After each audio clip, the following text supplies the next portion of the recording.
d'impacter la fréquentation des commerces et, si oui, quelles mesures envisagez-vous pour compenser cette diminution et soutenir l'économie locale?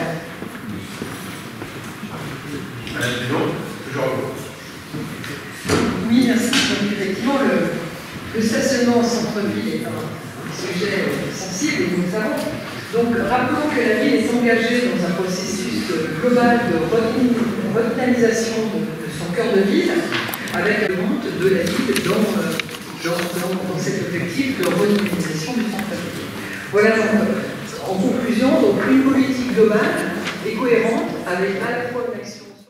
Je veux juste lire pour expliquer ce qu'on nous a mis sur table.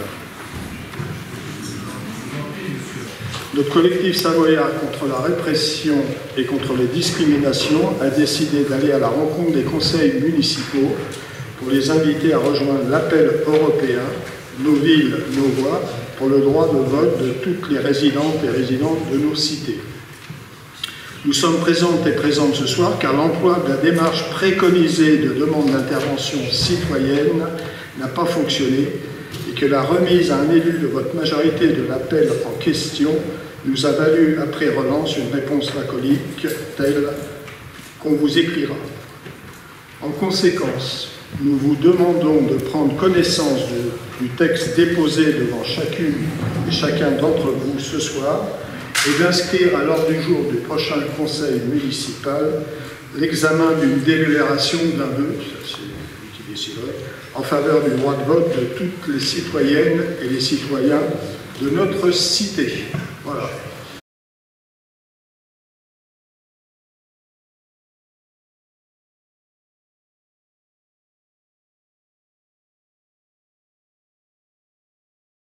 Et on va vous apporter une réponse. Les questions citoyennes qui sont inscrites à l'ordre du jour le sont sur des sujets qui relèvent de la responsabilité de la collectivité locale. On répond par écrit à d'autres réponses qui ne relèvent pas de la responsabilité de la collectivité locale. Le droit de vote des personnes étrangères sur le sol national relève d'une législation nationale. Mais on va néanmoins vous faire une réponse, Madame Bourgade, et je compléterai si nécessaire. L'objet du texte, c'est que les conseils municipaux, la ville de Barbera l'a fait, par exemple. Voilà. En Savoie, Grenoble l'a fait, Lyon l'a fait, Villeurbanne l'a fait. Voilà. Donc ça relève bien de votre conseil municipal. On attend de vous simplement que vous en parlez. Donc la question que je vous remercie de poser, elle évoque la possibilité de la signature d'une tribune concernant le droit de vote des étrangers. Je tiens à dire que la ville est signataire de Anvita, qui était le relais de cette tribune en France. La tribune, elle n'est pas ouverte à signature en ce moment, et le fait que la ville de Chambéry soit partenaire d'Anvita depuis notre élection gage que nous portons ces valeurs de toute façon. Elle a été diffusée par le réseau Anvita et on a hébergé au mois de novembre une journée co-organisée avec tous les acteurs de l'axe alpin, de l'arc alpin sur les thématiques portées par Anvita. La ville de Chambéry, par sa signature, affirme et réaffirme à chaque fois qu'elle en a la possibilité, ses valeurs d'hospitalité, de solidarité. Elle soutient financièrement des associations qui portent les questions de l'accueil inconditionnel et les questions de l'accueil des personnes immigrées. On rencontre les partenaires à chaque fois qu'on nous le demande. Depuis 2021, on organise au mois de décembre des cérémonies de parrainage et de marrainage républicain pour les personnes exilées en lien avec l'Anvita, et à ce jour 69 personnes exilées ont été parrainées ou marrainées par des citoyennes ou des élus du conseil municipal. Donc je parlais aussi de la journée qu'on a organisée en novembre, co-organisée avec Anvita en novembre 2024, où on a eu des échanges politiques autour des enjeux actuels de l'accueil et aussi des enjeux du travail pour les personnes exilées. Aussi, il y a eu une visite piste du centre d'hébergement du Bon Accueil et une sensibilisation au mécanisme de la montée des discours et des actes xénophobes et des tables thématiques. Peut-être que certains d'entre vous dans la salle étaient présents d'ailleurs parce que c'était ouvert aux associations.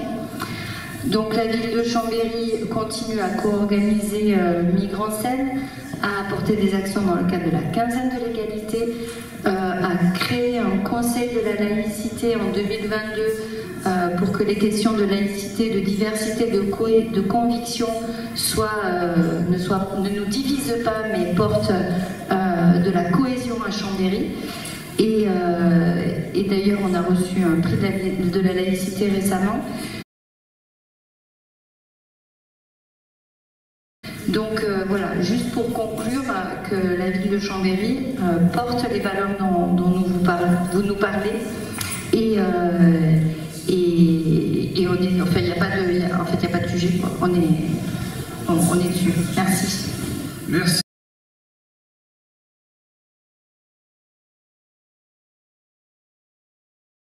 Gaël Dampocher, Lydie Matteo.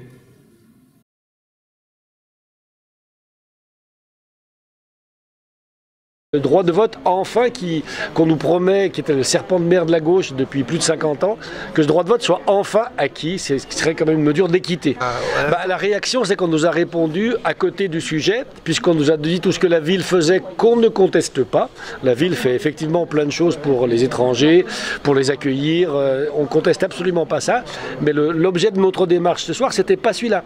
C'était juste que la ville signe un document, comme quoi ils s'engagent à faire tout ce qu'ils peuvent pour que, à des élections municipales, les résidents étrangers puissent voter. Donc pour vous, ils n'ont pas répondu?